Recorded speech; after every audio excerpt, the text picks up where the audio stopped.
The Globe and Mail just broke a story. The Canadian banking regulator, the Office of Superintendent of Financial Institutions, is about to make it harder for Canadians to get mortgages again. Are you freaking kidding me? Introducing what could be called yet another stress test, making it even harder for borrowers to qualify for bigger mortgages. And in this video, I'm going to discuss the upcoming changes, how that could affect the market, and specifically how it could affect you by showing you at the end of this video how to calculate exactly how much this will impact you. But before I get into it, my name is Nolan Matthias, and if you want the latest Canadian financial and real estate information, this is the place for you. So go ahead, click that subscribe button so more people like you can see this video and so you can get the latest updates. And if you want the information pretty much as it's published, make sure you turn on that notification bell as well. Okay, so let's discuss the Office of the Superintendent of Financial Institutions' latest changes to the rules that banks are going to have to follow. And specifically here, the rules have to do with the term called the loan-to-income value, which in other words means how much loan you have relative to the amount of income that you have. And this is something that the banking regulator has been floating for the last couple of years. In fact, in January of 2023, they solicited feedback from the banks with respect to this very rule change. And now it very much seems that next year it's going to become a reality for Canadian homebuyers. So before I show you exactly who this will affect and how much it will affect people, let's actually jump in and take a look at the news. And I'll start by showing you the article from the Globe and Mail with the headline, Canadian Banking Regulator OSFI to cap mortgages to highly indebted borrowers. So what exactly does this mean? Well, according to the Globe and Mail, OSFI has told lenders that they're going to limit the number of mortgages that exceed 4.5 times the borrower's annual income. And it appears that this isn't coming from just one source, but multiple sources within the banks and potentially from within OSFI. Now, ironically, this exact type of limit was the very thing that made the federal government's first-time homebuyer incentive pretty much an utter failure. Because if you're familiar with the rules around that first-time homebuyer incentive, it capped the amount of mortgage that somebody could get to 4 times their income. And for most homebuyers, this was pretty much a non-starter because it very much limited the amount that people could buy, which is why CMHC last month eliminated the product in its entirety. It just simply wasn't viable for first-time homebuyers to use that program because of the limitations it put on their ability to borrow, basically making it impossible to borrow the amount of money needed to buy homes at the price that they were at. Now, one thing to note here is that this is going to be in addition to the existing stress test. So now you're going to have essentially 2 potential stress tests that you have to jump through.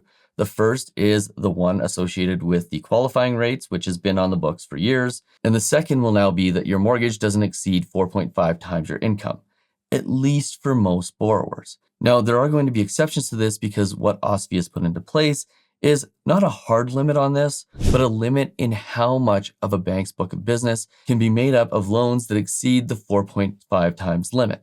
And I found some really cool graphs that could actually shed some light into what those percentages could be. Now, if you have an existing mortgage, you probably don't have to worry about this because this is only going to apply to brand new mortgages. And in addition to that, the Globe and Mail points out that this is a little bit different from the stress test in the way that it is going to be applied to the bank's books of business rather than the specific borrowers.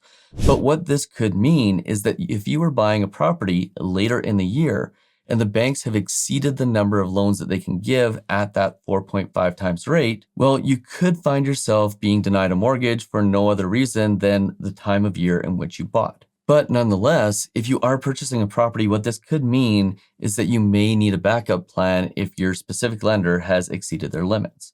And this is where in 2024 and 2025, it's making more and more sense for borrowers to start working with mortgage brokers.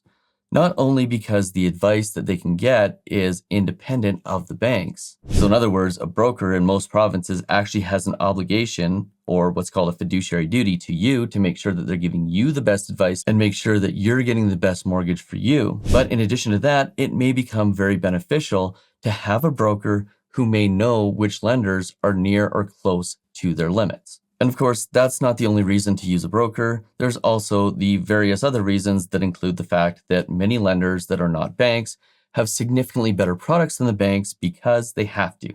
They can't skate on their reputations and their marketing budgets in order to sell mortgages. They actually have to have a better product, which is why the broker channel exists and why lenders like First National and MCAP do so well and have such great products. And while banks may tell you that these are B lenders, the reality is they're actually A++ lenders. They only cherry pick the very best clients. And when you look at the products that the big banks sell, especially when it comes to 5-year fixed mortgages that could have potentially massive penalties if and when interest rates go down, well, it becomes clear that the B lenders, the ones with the inferior products, are actually the banks. So in reality, B lender is a better descriptor of a bank than it is of many of these mortgage specialty lenders. Wait a second.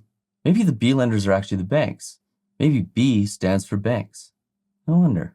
Now, as far as the percentage of mortgages that banks are going to be allowed to lend that exceed that 4.5 times ratio, there's actually some really interesting data on this from the Bank of Canada that could shed some light. Most notably is this graph, which is the share of new mortgages with a loan to I, so this is the loan to income ratio, above 450% of all mortgages. Now, this chart goes back to 2014 and is inclusive of Q4 of 2023, which means this is a very up-to-date set of data. And what you'll notice is that for the most part, the percentage of mortgages across Canada that are done that exceed the 450% ratio, or that 4.5 times loan to income ratio, has historically been under 20%. But in 2020 and 2021 and 2022, it got all the way up to 25 to 26%. Now, based on this information, what this tells me is that OSFI could be looking at this data and saying, okay, we don't want the percentage of loans in Canada that exceed 4.5 times the loan to income ratio to be above 20%, because that is where it has historically been. And when the market got really hot and got really crazy, we started to see that bump up well above the 20% mark. So my guess is that banks are being told that the limit is going to be somewhere between 15 and 20%. Now that is just a guess, but based on this information, I would say it's a fairly educated one. Now, if we dig a little deeper into this chart, you can see the actual percentages by type of mortgage. So this is insured versus uninsured mortgages. Again, typically running around that 20% mark, but the uninsured mortgages, this is typically because of properties that were purchased over $1 million, again crept up starting in 2020 and right through to Q4 of 2022. And of course, we know that when interest rates started to go up, there was less borrowing, and it seems that borrowers and lenders, for that matter, are now being more prudent. But I think more importantly, this rule is very much being designed to help first-time homebuyers. And what I mean by help first-time homebuyers is by making it so that they don't purchase a property that has a mortgage that they aren't going to be able to afford. And I can tell you from personal experience that I've been in the situation of purchasing a property at the very limit of what I qualified for. And I'm going to tell you, it is very hard to make payments after you pay things like your taxes, your food bills, and your heating expenses, which are typically significantly higher than what people expect. And when you start to see these massive expenses that you don't expect pile up on a month-to-month basis, you start to realize that if you buy too much home with too big of a mortgage, it can become painfully hard to make the payments. Now, the real question here is if you're going to be buying a home in the near future, how is this going to affect you? Well, first understand that anytime OSFI or the Department of Finance or CMHC makes a change like this, it typically creates a rush to the market. Home buyers know that there's a change coming. They don't know how it's going to affect things, so they try to get in before the changes happen, which means this coming spring, summer, and potentially fall, we might see more activity in the housing market, meaning we may see higher prices, and we may even start to see bidding wars again in some markets. But I want to take this one step further and show you how to calculate exactly how much this could affect you. So this is my mortgage calculator. I'll put a link in the description below. You can sign up for it. And when you sign up for it and download it, you'll be presented several options. The one that I am using for this calculation is the stress test calculator. And what this does is it allows you to punch in your numbers and figure out exactly how this potential 4.5 times income limit could affect you.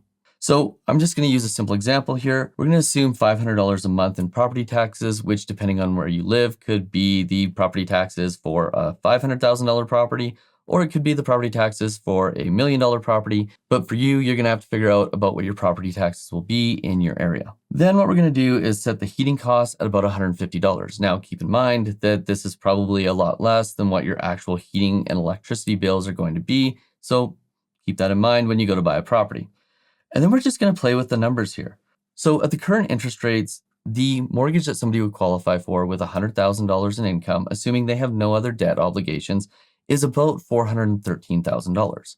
So as of right now, this new rule probably wouldn't make a huge difference. And that's why you see in those charts that starting in 2023, the number of mortgages that exceeded that 4.5 times loan to income ratio was actually pretty low. So for somebody who has a $100,000 income, we're talking in today's rates about a $13,000 difference in how much mortgage they can get.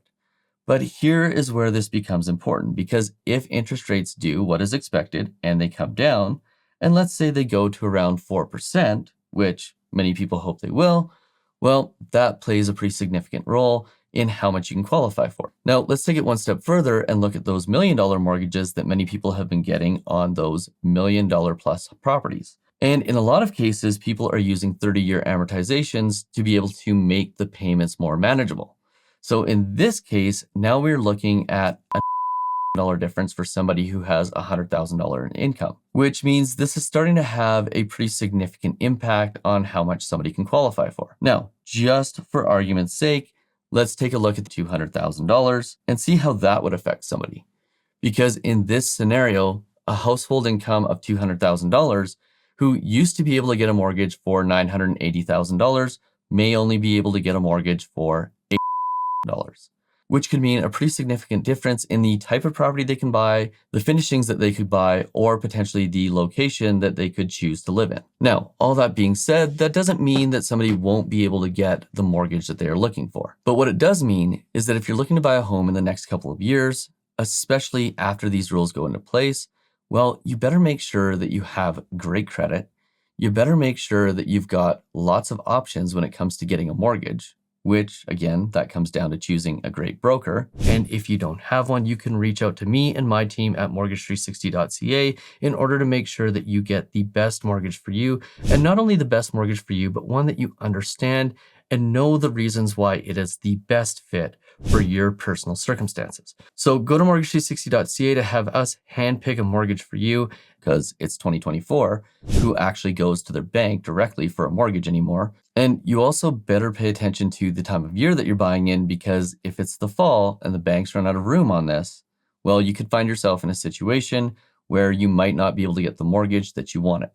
And ultimately, this could also mean that banks start pricing in a higher rate for mortgages above that 4.5 times ratio. And this would be quite simply to dissuade people from going over so that they have the room to actually provide those products to clients who end up wanting them. And I wouldn't be surprised if it becomes more expensive to get a mortgage that exceeds these ratios. So the moral of the story here is that if interest rates remain about where they are, this probably doesn't change anything. But if interest rates do go down and the market gets hot, understand that this is a brand new obstacle that you're going to have to face. Which is why, again, I'd highly recommend subscribing to this channel, turn on those notification bells. I do a monthly market rate update, so you know exactly what's going on with interest rates. And if they start to slide, make sure you're factoring that into the equation of when you're going to buy your home. Oh, and if you want to see more information on choosing a variable versus a fixed rate, make sure you check out these videos right here.